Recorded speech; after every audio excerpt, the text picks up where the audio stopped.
Mutandukanye wiwe tubasabe ariko bamushireko amashimeshi hari impera amashimeshi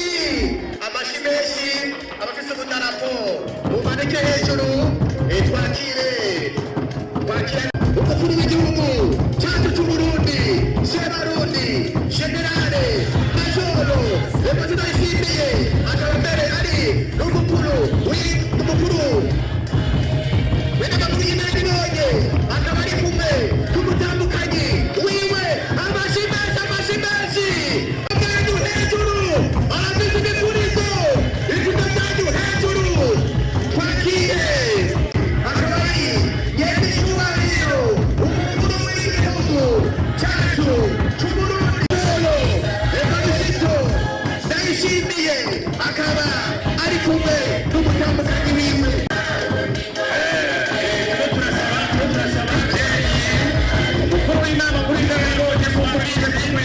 Namutandukanye wiwe Apotre Mayanga barashana imbere turasaba umufasoni Swavisi Apotre Mayanga hamwe na mufti arongoye n'Islamu bashana imbere baze kudufasha gutangura ibirori amaboko hejuru umutandukanye hejuru amashimeshi kwakira yeri cyubahiro umukuru w'igihugu cy'Uburundi Generale Majoro Epatito Ndayishimiye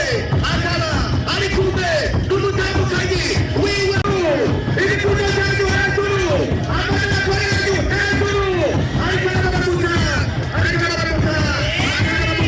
abari hariya kwiga koza umudarapo koza umukurizo igihugu cyacu Burundi ari barongoye leta mbyeyi leta nkozi leta twese umugabo w'abagabo n'abarundi Generale Majoro Epatito Ndayishimiye umutandukanye wiwe koza umudarapo hejuru n'ibikurizo tubakire mutete amashimeshi tubakire umutezi wacu adakunda kandi atitwaritse